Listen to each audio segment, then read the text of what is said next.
What's going on, my loyal members of TFT Wolf Clan? This is Joe Shock 7777, and I decided that I wanted to make a video about Halo 4 fiction and the Forerunners, primarily. Alright, first thing, guys, you might not know this. I know a lot of you don't. I am a big fan of Halo fiction. I'm not only a competitive tryhard, I care deeply about the Halo fiction. That's why I go out and I pick up books like this and I read like halfway through it. Truthfully, I'm not going to say I've ever finished a Halo novel. I've gotten close to it. I'll read like halfway through it and then like I'll pick up another novel. Like that's what usually happens to me. I've read into the Cold Protocol, the Fall of Reach. Like I said, I didn't finish either one of them. But what I usually did is, like in these Halo novels, they usually tell two different stories. Like in the Cold Protocol, it had an elite story, and then it had John's story, and then it had, what's his name, Jacob Keyes' story. So it told three. I said two, but it told three different stories. So I skimmed through it to the stories I wanted to hear. You know what I mean? Anyways, so I can't say I fully finished it, but I got some of the stories out of it. Anyways, okay, what I'm going to talk about right now is the Forerunners. First things first, the Forerunners are set up into this. Oh wait, sorry. Let me slow down a bit. This is way back before the events of Halo. Far away. All right, this is before any of that. All right. So this is what it basically is. You have the elites, the grunts, the jackals. No covenant. They're all doing their own thing. Different planets, all that stuff. They're all doing their own thing. Then you have the Forerunners and the humans, but I'm not going to call them humans. I'm going to call them advanced humans because they're humans at their prime. You know what I mean? Like, well, not at their prime, but near their prime. They already have ships. They're flying. They have advanced weapons. Yes, it's far better than the UNSC. It's not even the UNSC because they're advanced humans. It's like that's the way it is. Anyways, these humans come into contact with Forerunners, and they kind of respond to each other in ways like, oh, they're Forerunners, we're humans, whatever. You know, they don't really fight or have any problems. But okay, let me tell you a bit about the Forerunners. The Forerunners have this social system of classes, and what they are is you have here. Let me go ahead and take a look at the page. You have the builders, you have the miners, the life workers, the warrior servants, and then the engineers. And basically, I'm going to break down every one of them. The builders are basically the guys. Now, this makes me feel all weird inside. The guys who built the Halo Ray, the Onyx, which I'm not really sure what that's about, but there's a book called Ghost of Onyx, another Halo novel. But they built the Halos. These are the Forerunners that built the Halos. Okay, they're called builders. You have the miners. The miners are, what they do is they basically get the pieces of what they need to create these. They get the resources so they can create these crazy, giant, beautiful Forerunner architecture things. Okay, that's what the miners do, and they were second ranked basically. Builders were like top. Like if you were a builder in Forerunner time, you were extremely, let's say, high ranked, wealthy. I guess I'm not sure if they go on a currency, but they're high ranked. They're highly respected.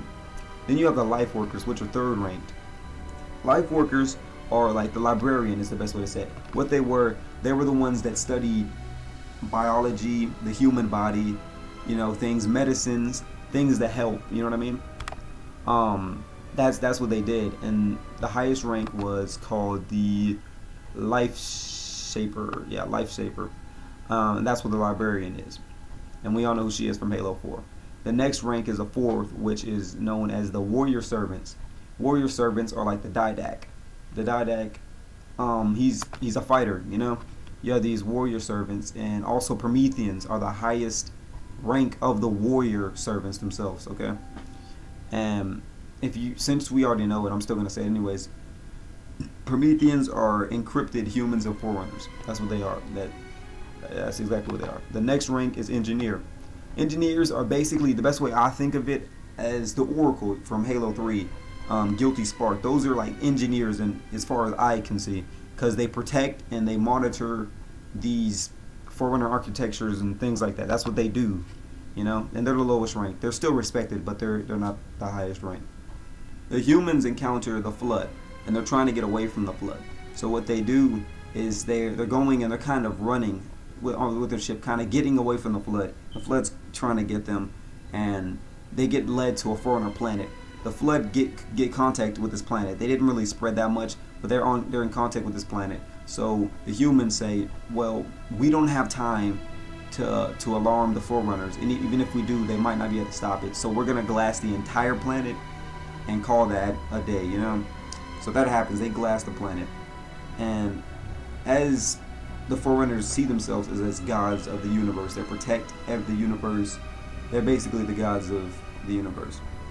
And since these humans basically glassed them, the Didac was extremely angry, and he's always angry about it. And the librarian figures out that the reason why the humans did that is to destroy the flood, but the Didac doesn't care. He still thinks they just destroyed Forerunners. Like, that's not what they're supposed to do. They're not supposed to be taking out the flood. That's our job. We're the gods. You know, that's how they see themselves. So the Didac decides, we have to find a way to fight the flood. But he's also angry at the humans. So they have a war. They have the human Forerunner war, which is crazy. It's not good. Humans died. Forerunners died. And in their weakness, the flood comes, which is the worst thing to possibly happen. And we all know that happens. Just like in Halo 1, the humans are fighting the Covenant, then the flood comes. Like that's what they do. They come in and they try to cherry pick. The Forerunners eventually fight the flood back a little bit more and more. But in their anger, they know the humans are basically wiped out. Let's just leave it at that. Advanced humans are wiped out. There's only a few of them left. Librarian, as we know, is a caretaker. You know, she has some humans. She puts them on a planet because that's what she does. She studies all life forms. She has, you know, biological code for everything. That's how they're able to bring them all back after the Halos. But she keeps humans on this planet, and the Didac says, I need humans to create more Prometheans to fight the flood. So what he does is he takes these humans and he encrypts them. He composes them and makes them humans. Prometheans. That's what happens. And then Librarian, she still has her humans on the planet. She watches over, and they see her as a god. And they start losing the war against the flood. So the Didac says, we need more humans. And what he does is he goes and he takes these humans that belong to his wife, the Librarian, and he encrypts them and composes them. And that was, as far as he knew, the last amount of human life form left. So basically what he was doing, he was willing to get rid of the whole human race just for his anger and just to destroy the flood. He thought because the humans led the flood to the Forerunners, they deserved to be wiped out and they deserved to become Prometheans to fight, you know. There will be no more humans. Librarian had even more humans. Not a lot, but she had at least another planet with humans on them. And what they were, these were the lowest evolution of humans.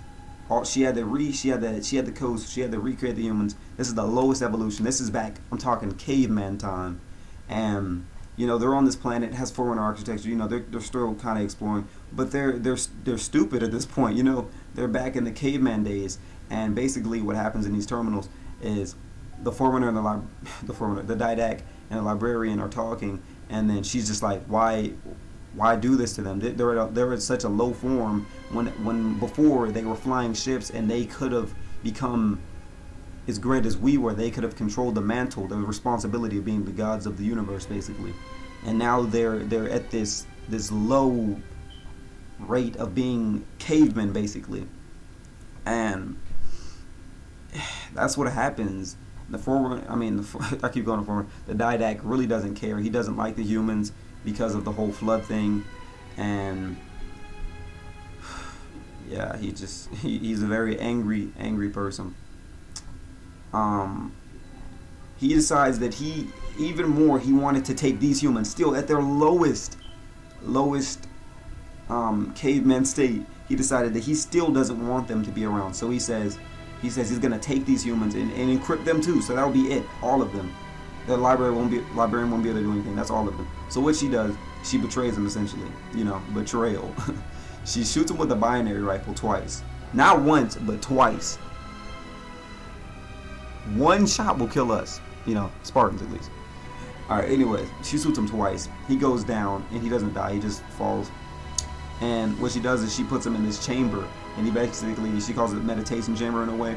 And that's how we find him in Halo 4. All these years and years later, we find her, we find the Didac, because he's in his meditation, as she calls it. But it's only because she wanted the Didac to be able to teach the humans, you know, the UNSC, how to become better and things like that. But once he comes back, he's still angry about the flood. Like, he needs to stop raging so much. Yeah, but the librarian, as you can see, she's still around because she was not encrypted, but she's basically an AI in a way. Her memories have been stored, and you can still talk to her, as you see in Halo 4. She's not like an actual Forerunner person, but she's memories. That's really, really, really all that really happens in that terminal. And I wanted to say that I've opened up this virtual book known as Halo, Cryptum.